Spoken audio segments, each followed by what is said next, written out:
Alors à l'origine de mes romans policiers, il y a notre fille. Puisqu'il y a une vingtaine d'années, elle avait 23 ans, elle lisait beaucoup de romans policiers et elle m'a reproché d'écrire des textes de science-fiction longs, compliqués, des romans psychologiques.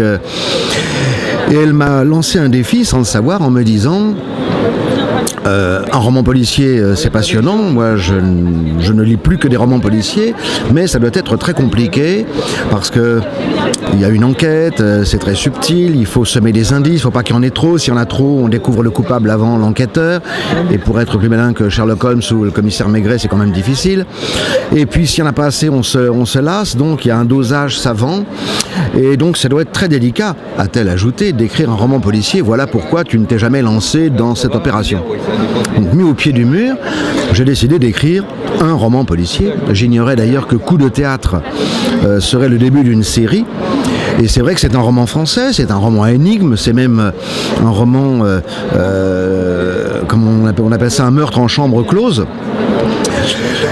Et quand je réfléchis aux origines même de mon intérêt pour le roman policier, il y a bien sûr des lectures d'adolescence, des lectures d'enfance. Il y a, si je remonte en arrière, il y a bien sûr Hammett et Chandler, les maîtres du roman policier moderne américain. Mais à l'origine, il y a des grands auteurs classiques comme Edgar Poe, puisqu'on sait bien que le modèle du genre, c'est le double assassinat dans la rue Morgue d'Edgar Poe, dans ses histoires extraordinaires.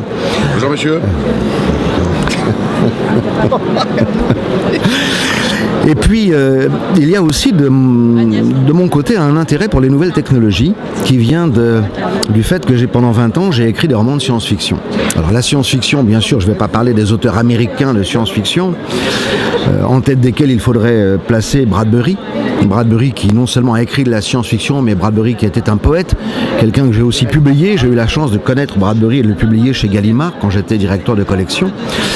Donc quand j'ai commencé à écrire des romans policiers, sans doute avais-je en tête tout ça, mon intérêt pour les nouvelles technologies, un passé de fils de comédien, mais aussi des grands classiques de la littérature américaine, Jack London, Edgar Poe, et les auteurs que je lis actuellement, bon, c'est très, très classique, hein, c'est bien sûr Douglas Kennedy, c'est Michael Connelly, ce sont des auteurs soit de romans à énigmes, soit de thrillers, et ce que j'apprécie dans l'écriture américaine, c'est effectivement une grande efficacité, une économie de moyens et un sens du suspense, et j'essaie en effet d'avoir si c'est possible, ces qualités-là pour gagner un public qui en général est un jeune public qui lui a ces mêmes exigences, c'est-à-dire il faut que ça aille vite, il faut qu'on ait le maximum d'informations dans le minimum de temps et il faut en effet qu'il y ait une succession d'événements qui intriguent, qui pimentent l'action et qui aiguisent l'attention du lecteur de façon quasiment permanente.